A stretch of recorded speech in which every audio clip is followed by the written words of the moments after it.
अब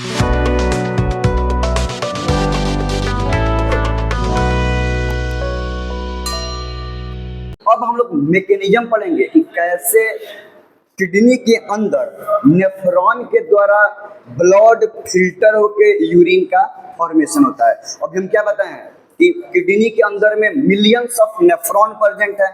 नेफ्रॉन बना है दो चीज से, एक रेनल ट्यूब्यूल और एक ग्लोमेरुलस। ग्लोमेरुलस क्या है? यही रेनल आर्टरी का ब्रांचिंग है ग्लोमेरुलस। और वहां से मतलब 3 सेगमेंट में, 3 प्रोसेस में, 3 स्टेप में यूरिन का फॉर्मेशन होता है, मतलब फिल्ट्रेशन होता है नेफ्रॉन में। एक अल्ट्रा फिल्ट्रेशन, मतलब एकदम अल्ट्रा लेवल पे फिल्ट्रेशन होगा ब्लड का। रीएब्जॉर्प्शन, फिल्ट्रेशन हो गया और वापस से उसमें से ऑब्जर्व होगा ब्लड वेसल्स में, तो फिर से दोबारा वो ऑब्जर्व हो जाएगा, तो रीएब्जॉर्प्शन। और तीसरा सेक्रीशन, मतलब वो पूरा नेफ्रॉन में कहीं कहीं सेक्रीशन वगैरह भी होते रहता है, मतलब वाटर का, खुद इस इनफिल्ट्रेट का, आयंस का, बहुत सारा बैलेंस बनाने के लिए, acid balance, acid base balance बनाने के लिए, वाटर बैलेंस बनाने के लिए, आयंस बैलेंस बनाने के लिए, तो सेक्रीशन वगैरह भी होता है। सेक्रीशन और रीएब्जॉर्प्शन ये ज्यादातर बैलेंस बनाने के लिए ही होता है। कोई दिक्कत नहीं है ना? तो अभी बस एक डायग्राम बना लिया जाए नेफ्रॉन का।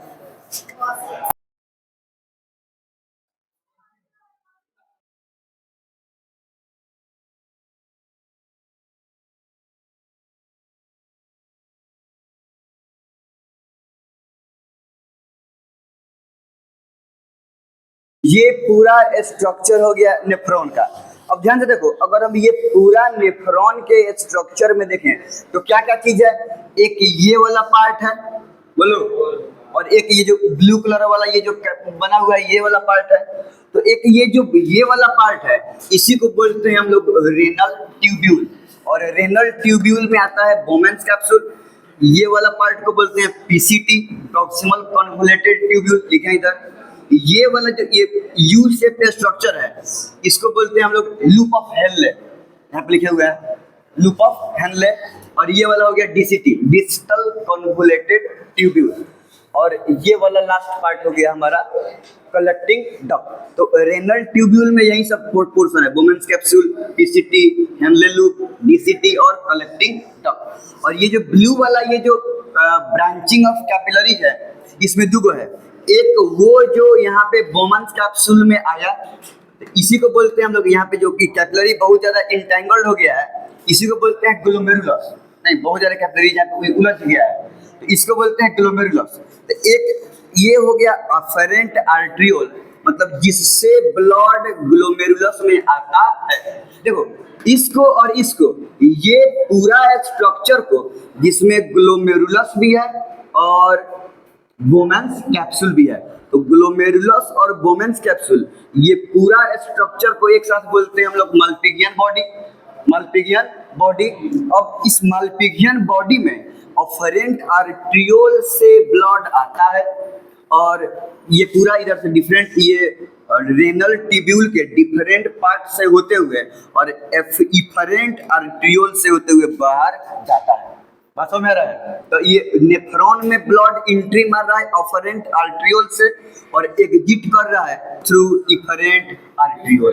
ठीक है, तो एफरेंट से आता है मल्पीगियन बॉडी में, इनफैक्ट पूरा नेफ्रॉन में, अब यहाँ से जाता है इफरेंट आर्ट्रियोल से। तो ये तो हो गया बोमेंस कैप्सूल। यहीं पे अल्ट्रा फिल्ट्रेशन होता है, मतलब यहाँ से यहाँ पे ये जो टफ टफ कैपिलरीज है जिसको हम लोग ग्लोमेरुलस बोल रहे हैं, तो इसमें से ब्लड फिल्टर होके आ जाएगा ये पे, मतलब ये रेनल ट्यूब्यूल में ये जो स्पेस है, ये जो ल्यूमेन है, तो ग्लोमेरुलस में से ब्लड फिल्टर होके आ जाएगा ये बोमेंस कैप्सूल के ल्यूमेन में और रीअब्जर्वेशन होगा, सेक्रीशन होगा।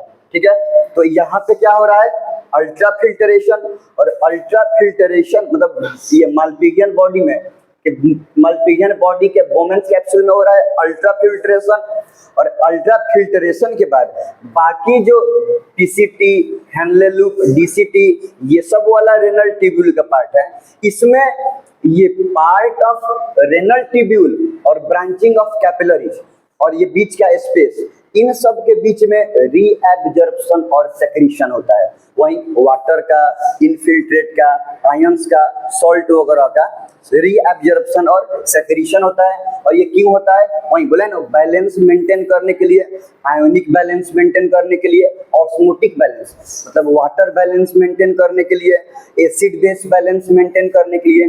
तो ये सब करने के लिए इस रीजन में क्या होता है कि रीएब्जॉर्प्शन होता है और सेक्रीशन होता है। हालांकि रीएब्जॉर्प्शन बहुत इंपॉर्टेंट है, क्योंकि यहाँ पे जो अल्ट्रा फिल्ट्रेशन होगा तो ब्लड का, प्लाज्मा का मैक्सिमम, अगर प्रोटीन को छोड़ दिया जाए तो बाकी लगभग सारा का सारा कॉन्स्टिट्यूएंट इसमें से फिल्टर होकर इसमें आ जाएगा।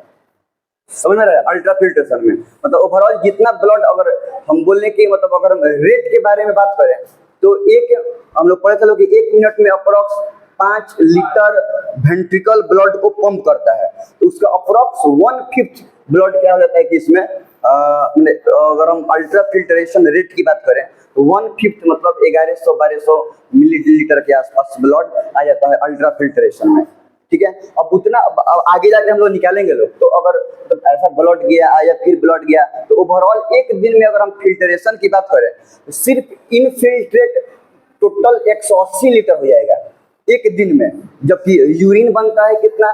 1 लीटर से 1.5 लीटर। अगर एक पूरे दिन के बारे में बात करें तो हम लोग यूरिनेट करते हैं, तभी यूरिन का वॉल्यूम लगभग अमाउंट होता है 1 लीटर से 1.5 लीटर।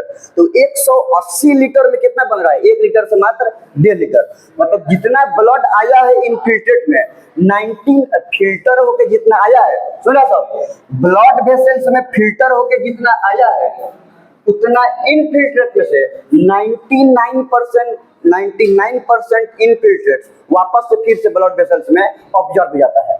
मैं जितना फिल्टर हुआ 99% फिर से वापस क्या हुआ कि ऑब्जर्व हो जाएगा ब्लड कैपिलरीज में। इसी को बोलते हैं रीएब्जॉर्प्शन। बात समझ में आया? नहीं तो अगर ऐसा नहीं हुआ तो बहुत ज्यादा आदमी वाटर को लूज कर देगा in the form of urine. ठीक है, तो इसी को बोलते हैं रीएब्जॉर्प्शन। और बाकी सारे साइट में सेक्रीशन होता है। समझ में आ रहा है ना? और क्यों होता है? बैलेंस मेंटेन करने के लिए।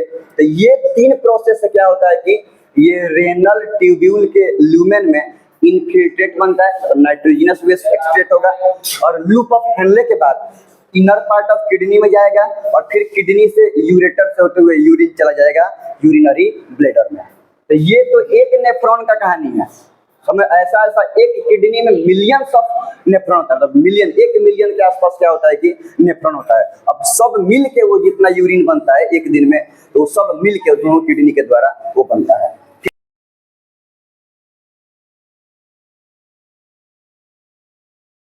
जनरली ईच किडनी, वैसे कल हम लोग नेफ्रॉन के बारे में बात किए थे, तो नेफ्रॉन में रहता है कि नेफ्रॉन 2 चीज से बनता है, 2 पार्ट से बनता है। एक पार्ट को बोलते हैं रेनल ट्यूब्यूल और दूसरा था ग्लोमेरुलस।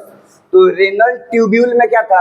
सबसे पहले बोमेन कैप्सूल था, इसी तरह का था स्ट्रक्चर, बोमेन कैप्सूल। उसके बाद उसमें से जो निकला हुआ था वो था पीसीटी, और उसके बाद था ऐसे करके कुछ हेनले लूप ऑफ हेनले, उसके बाद था डीसीटी, और उसके बाद ऐसे करके कुछ था, उसको बोलते थे हम लोग कलेक्टिंग डक्ट। ऐसे एक फोटो नहीं था, ऐसे करके था, फिर ऐसे था, ऐसे था और ऐसे था, है ना? तो इसको हम लोग बोल रहे थे लोग बोमेन कैप्सूल, याद है? और ये वाला पार्ट था पीसीटी, ये लूप ऑफ हेनले, ये था डीसीटी, और ये था हमारा कलेक्टिंग डक्ट। नहीं तो ये हो गया हमारा स्ट्रक्चर रेनल ट्यूब्यूल का, जिसमें 5 मेजर पार्ट है, Bowman capsule, PCT, loop of Henle, DCT और कलेक्टिंग डक्ट। तो एक बनता है नेफ्रॉन रेनल ट्यूब्यूल से, और दूसरा होता है कि जो इसमें पूरा स्प्रेड हुआ रहता है ब्रांच ऑफ कैपिलरी, तो पूरा इसमें ब्लड वेसल्स के ब्रांचिंग किया रहता है, तो जिसमें इसको बोलते थे हम लोग ग्लोमेरुलस। नहीं तो ये जिससे ब्लड ग्लोमेरुलस में आया उसको बोलते थे हम लोग अफेरेंट आर्ट्रियोल, और जिससे गया वो हो गया हमारा इफरेंट आर्ट्रियोल। अब ये पूरा इसमें पूरा पसरा हुआ है, ब्रांचिंग किया हुआ है, कुछ ऐसा ही था ना, याद है? तो पूरा ये इसमें ब्रांचिंग किए हुए है, तो ये सब तो ब्रांच ऑफ कैपिलरीज खैर हो गया। खैर तो ये जो अफेरेंट आर्ट्रियोल है, तो जो किडनी के अंदर में अओर्टा का ब्रांच रेनल आर्टरी, और रेनल आर्टरी का एकदम फाइन ब्रांच ये वाला होता है अफरेंट आर्टियोल, और वहीं फिर ग्लोमेरुलस में तो बहुत कैपिलरीज का टफ्ट बन जाता है, बहुत कॉम्प्लेक्स पूरा उलझा हुआ कैपिलरीज बन जाता है, और इसी को बोलते हैं हम लोग ग्लोमेरुलस। तो ये अंदर वाला ये कैपिलरी हो गया ग्लोमेरुलस, और ये जो स्ट्रक्चर है रेनल ट्यूब्यूल का, ये स्ट्रक्चर हो गया हमारा बोमेन्स कैप्सूल, और ये दोनों एक स्ट्रक्चर को ग्लोमेरुलस और बोमेन्स कैप्सूल को हम एक साथ बोलते हैं माल्पिघियन बॉडी। बात समझ आ रहा है? तो यही माल्पिघियन बॉडी वो पार्ट है जहाँ पे अल्ट्रा फिल्टरेशन होता है, माने जो ब्लड का फिल्टरेशन होगा वो 3 स्टेप में होता है, अल्ट्रा फिल्टरेशन, एब्जॉर्प्शन और सेक्रेशन। तो ये बोमेन्स कैप्सूल रेनल ट्यूब्यूल वाला पार्ट में और ये ग्लोमेरुलस वाला पार्ट में अल्ट्रा फिल्टरेशन होगा, और बाकी पूरा ब्रांच ऑफ ब्लड वेसल्स, ये पूरा ब्लड वेसल्स का ब्रांच, और ये पीसीटी, लूप ऑफ हेलने, डीसीटी, ये वाला पार्ट में क्या होता है कि सेक्रेशन एंड रीएब्जॉर्प्शन होता है। तो उसके बाद ये इसके ल्यूमेन में जो इनफिल्ट्रेट बनता है वही इनफिल्ट्रेट होता है यूरिन, जो कि कलेक्टिंग डक्ट के बाद किडनी के इनर स्ट्रक्चर में जाएगा, और फिर किडनी से यूरेटर होते हुए यूरिनरी ब्लैडर में जाएगा, और फिर यूरिनरी ब्लैडर से यूरेथ्रा होते हुए बॉडी से बाहर रिलीज हो जाएगा। अब ध्यान से बात समझो, ये जो कि आगे हम लिखाने जा रहे हैं यही तीनों प्रोसेस के बारे में, अल्ट्रा फिल्ट्रेशन, रीएब्जॉर्प्शन और सेक्रेशन। हम उस दिन बोले थे कि ब्लड में से ये इतना फाइन लेवल पे फिल्ट्रेशन होता है कि लगभग प्लाज्मा का सब कॉन्स्टिट्यूएंट, प्लाज्मा प्रोटीन को छोड़ा दीजिए, प्लाज्मा में 3 प्रोटीन पढ़े थे ना हम लोग, एल्बुमिन, फाइब्रिनोजेन वगैरह, तो प्लाज्मा के प्रोटीन को छोड़ दी जाए तो लगभग ग्लोमेरुलस में से ब्लड प्लाज्मा का सब कॉन्स्टिट्यूएंट फिल्टर होके और बोमेन्स कैप्सूल के ल्यूमेन में आ जाएगा, मैंने अंदर में जो स्पेस होता है उसमें आ जाएगा। अब लेकिन अगर ये रेट इतना ज्यादा है कि अगर अब हम ग्लोमेरुलर फिल्टरेशन रेट अगर हम निकालें कि पर मिनट माल्पिघियन बॉडी से, मैंने ये ग्लोमेरुलस से कितना ब्लड फिल्टर होके इसमें जा रहा है, तो ये अप्रोक्स आ जाएगा 1 मिनट में 125 millilitre. GFR glomerular filtration rate होता है 125 मिलीलीटर पर मिनट, और इस हिसाब से 1 मिनट, फिर 60 से 1 घंटा, फिर 24 से, ऐसे करके देखा जाए तो करीब करीब एक दिन में 180 लीटर के आसपास आ जाएगा। तो अगर इतना ही ब्लड फिल्टर होके इनफिल्ट्रेट बन के बॉडी से बाहर निकले एज ए यूरिन, तो पर डे 180 लीटर हम लोग यूरिनेट करना पड़ता, लेकिन ऐसा होता नहीं है। पर डे में हम लोग क्या करते हैं कि 1 से 1.5 लीटर के आसपास यूरिनेशन करते हैं, मतलब 1 to 1.5 लीटर यूरिन का फॉर्मेशन होता है, ठीक है। तो अब बात यह है कि जब उतना ब्लड इसमें आया प्यूरिफाई होने के बाद, इसके ल्यूमेन में उतना ब्लड आ गया, तो फिर उतना क्यों नहीं बन रहा है, 180 लीटर क्यों नहीं निकल रहा है? क्योंकि इसमें आने के बाद वापस से इसके ल्यूमेन में से, ये वाला पार्ट में से, समझ में आ रहा ना, मैंने रेनल ट्यूब्यूल के बाकी पार्ट में से 99% ब्लड वापस से क्या होता है कि ब्लड वेसल से फिर से रीअब्जॉर्ब हो जाता है, मैंने इसमें से वापस चला जाता है कि कहाँ पे, ये वाला ब्लड वेसल्स में 99% चला जाता है, और बाकी मेजर नाइट्रोजिनस वेस्ट और कुछ टॉक्सिक आयंस एलिमेंट्स वो क्या रहते हैं कि ये रेनल ट्यूब्यूल में रह जाते हैं, जो कि यूरिनेशन हो जाता है, जिसका बॉडी से बाहर निकल जाता है। वही सब टॉक्सिक नाइट्रोजिनस वेस्ट जिसको हम यूरिन बोल रहे हैं, जिसमें वाटर प्रेजेंट है, कल लिखवाया था ना यूरिन का कॉन्स्टिट्यूएंट, यूरिया प्रेजेंट है, बहुत सारे आयंस प्रेजेंट हैं, नहीं तो वो सब चीज उसमें इनऑर्गेनिक सॉल्ट्स प्रेजेंट है, तो वो सब यूरिन में प्रेजेंट रहते हैं जो कि बॉडी से बाहर निकलता है। तो ये यहाँ पे हम लोग देख लिए अल्ट्रा फिल्टरेशन, और जो फिल्टर्ड ब्लड है जो कि रेनल ट्यूब्यूल के ल्यूमेन में आया था उसका 99% वापस से एब्जॉर्ब हो गया, जिसको बोलते हैं रीअब्जॉर्प्शन। और ये वाले पार्ट में माने ये ब्लड वेसल्स और ये वाले पार्ट रेनल ट्यूब्यूल के पीसीटी, डीसीटी, लूप ऑफ हेलने, ये वाले पार्ट में अब क्या सेक्रेशन होता है, आयंस का, वाटर का, नहीं तो बहुत सारा चीज का, इवन खुद इनफिल्ट्रेट का भी, नहीं यूरिया एकदम कम मात्रा में, तो वो सब सॉल्ट्स का, ये सब का सेक्रेशन होता है। क्यों? ऑस्मोटिक बैलेंस बनाने के लिए, आयन बैलेंस बनाने के लिए, एसिड बेस बैलेंस बनाने के लिए, वो सभी जरूरी है। तो ये सब बैलेंस बनाने के लिए ये रीजन में क्या होता है कि सेक्रीशन होता है, और इसी प्रोसेस को बोलते हैं हम लोग सेक्रीशन। तो ये 3 स्टेप होने के बाद तब यूरिन का फॉर्मेशन होता है।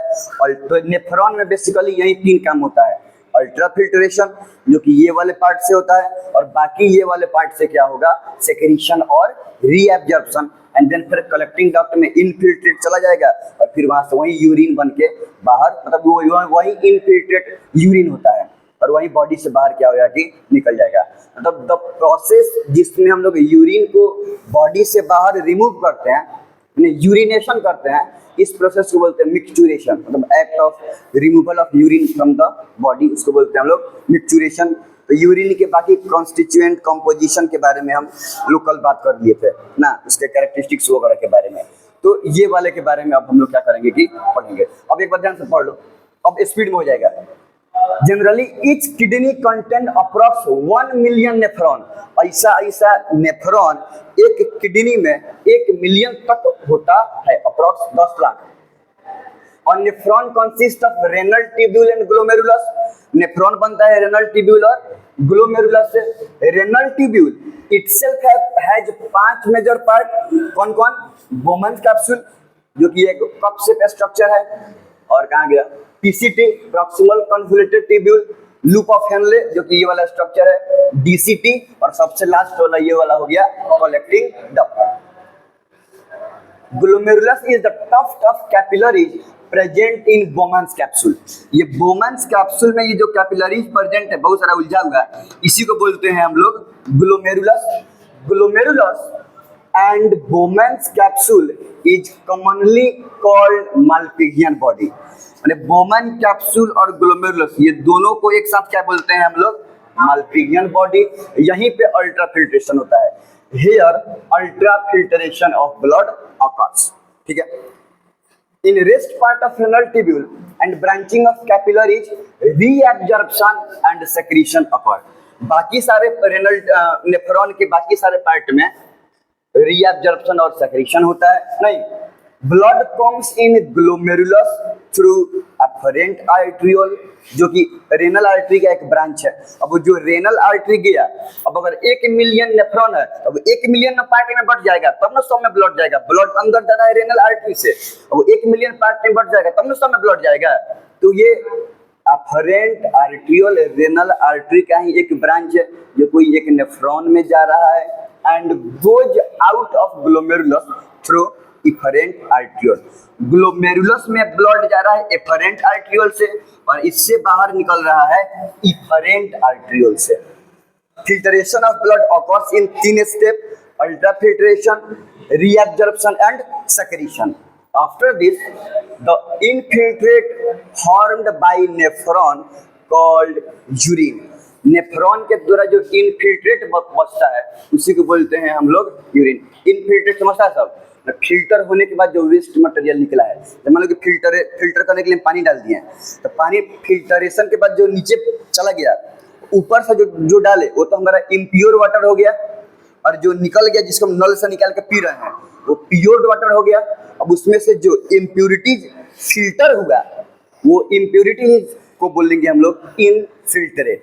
तो किडनी का इनफिल्ट्रेट क्या होता है, यूरिन, जिसमें अगर हम लोग ह्यूमन है, मैमल है, तो उसमें कौन सा नाइट्रोजनस वेस्ट होगा, यूरिया। और पानी वाला रहता है, एक्वेटिक रहता है, हालांकि उसमें किडनी तो नहीं होता है, लेकिन एक्वेटिक वाला सब में नाइट्रोजनस वेस्ट होता है, अमोनिया नहीं, और इंसेक्ट वगैरह में होता है यूरिक एसिड, बर्ड्स वगैरह में, which goes in urinary bladder. अब यूरिया कहाँ से जाएगा, कलेक्टिंग डक्ट के बाद किडनी के इनर स्ट्रक्चर में, और वहां से यूरेटर से होते हुए कहाँ चला जाएगा, urinary through ureter and purified blood. माने जो ब्लड में से तो यूरिन निकल गया ना, इनफिल्ट्रेट निकल गया, अब जो प्यूरिफाइड ब्लड हो जाएगा वो क्या हुआ कि किडनी के रेनल वेन से चला जाएगा वेना कावा में। बात समझ में आ रहा है, रेनल वेन से चला जाएगा वेना कावा में। तो ऐसे क्या होता है कि हमारे बॉडी में नेफ्रॉन फंक्शन करता है और यूरिन का फॉर्मेशन होता है, ठीक है। इसलिए नेफ्रॉन को बोलते हैं फंक्शनल यूनिट ऑफ किडनी, ठीक है। अब बोला बात लिख लिया जाए।